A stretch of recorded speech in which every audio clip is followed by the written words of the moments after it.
आज के cues class में आप सभी का एक बार फिर से हार्दिक स्वागत करता हूं अपने YouTube चैनल गुरुकुल नंबर और मैथ स्टडी सेंटर पर। तो चलिए ज्यादा देर न करते हुए एसपीटी जीके का पहला क्वेश्चन मैं आप लोगों के सामने प्रस्तुत कर रहा हूं। बताइए, भारतीय संविधान की प्रस्तावना में अभी तक जो एक बार संशोधन हुआ है वह कितना ईस्वी में किया जा चुका है? 1976। मैंने संविधान में तो ऐसे संशोधन के हो रहा है, लेकिन ये जो 1976 में भी एक बार संशोधन हो चुका है।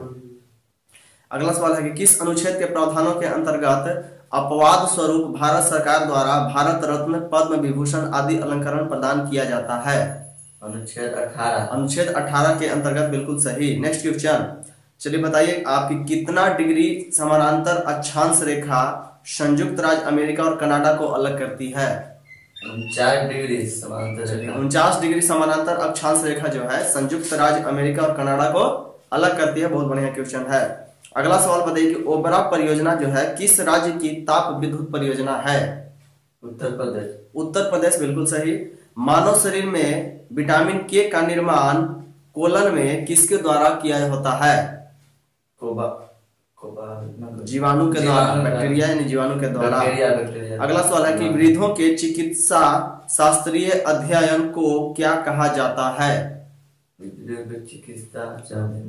वृद्धों के चिकित्सा शास्त्रीय अध्ययन को क्या कहा जाता है? गैरियाट्रिक्स। चलिए अगला सवाल है, बताइए आपका कि डर्बी घुड़दौड़ प्रतियोगिता में दौड़ की दूरी कितना होती है? 1.5 मील। 1.5 मील होती है, बिल्कुल सही। द इनसाइडर पुस्तक के लेखक कौन है? द इनसाइडर पुस्तक के लेखक कौन है? PP Narasimha Rao. Next question आपका है कि विजयनगर में विठल स्वामी मंदिर का निर्माण किसने कराया? विजयनगर में विठल स्वामी मंदिर का निर्माण कृष्णदेव राय ने कराया। अगला सवाल है कि जापान की राजधानी टोक्यो किस नदी के तट पर स्थित है?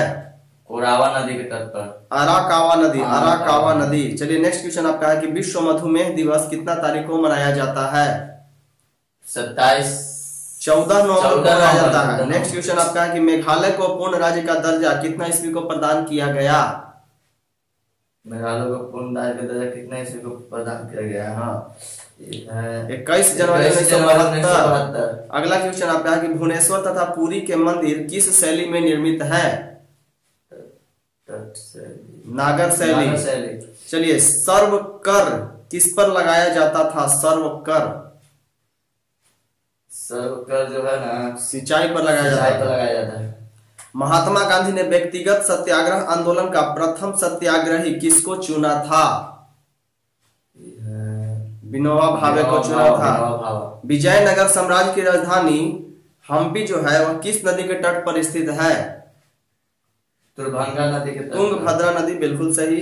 ब्राजील स्थित अमेजन नदी के बेसिन के वन क्या कहलाते हैं? ब्राजील स्थित अमेजन नदी के बेसिन के वन क्या कहलाते हैं? सेलवास कहलाते हैं। अगला क्वेश्चन है कि रब्बात जो है किस देश की राजधानी है? रब्बात किस देश की राजधानी है? मोरक्को की। रबात जो है मोरक्को देश की राजधानी है। अगला क्वेश्चन आपका है कि भारत में शेयर बाजारों के लिए मुख्य नियंत्रक का कार्य कौन करता है? सेबी करता है। राष्ट्रीय ग्रामीण विकास संस्थान कहाँ में है? हैदराबाद, बिल्कुल सही। अगला सवाल है कि बंद अर्थव्यवस्था का क्या अर्थ है? आयात तथा निर्यात की अनुपस्थिति। आयात और निर्यात की अनुपस्थिति बंद अर्थव्यवस्था का अर्थ है। कृष्ण छिद्र सिद्धांत को किसने प्रतिपादित किया? इसको अंग्रेजी में ब्लैक होल कहते हैं। किसने प्रतिपादित किया? आंसर है एस चंद्रशेखर ने।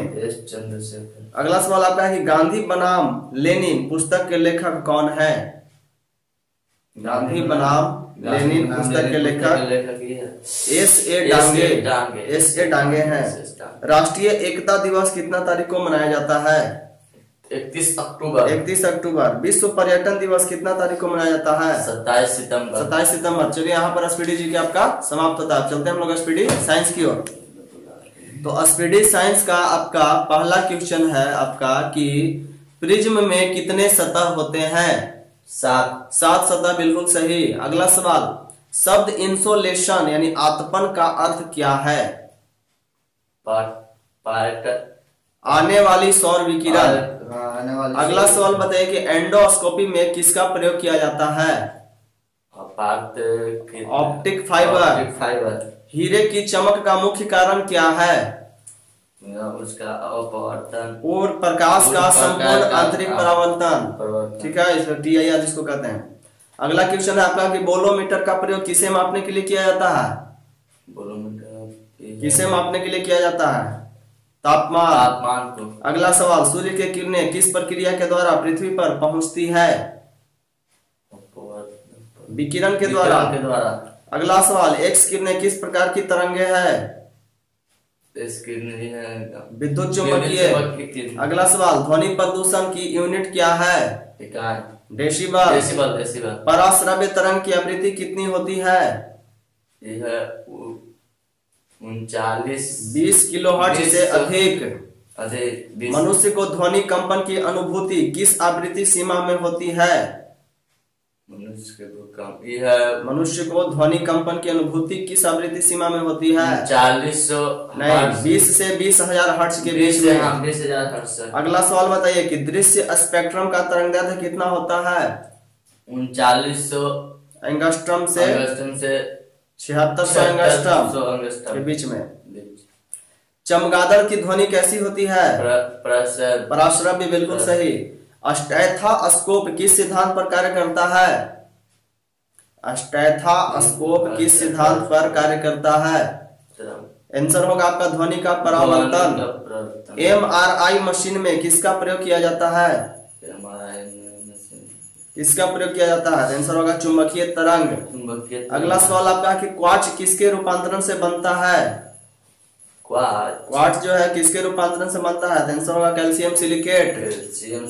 नेक्स्ट आपका है कि गर्भाशय में शिशु के विकास की जानकारी हेतु किसका प्रयोग किया जाता है? अल्ट्रासाउंड। नेक्स्ट क्वेश्चन, जाली दस्तावेजों का पता किन कारणों द्वारा लगाया जाता है? पराबैंगनी किरणों।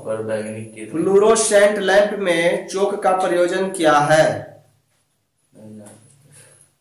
फ्लूरोसेंट लैंप में चोक का प्रयोजन क्या है? आंसर होगा करंट के प्रवाह को बढ़ाना।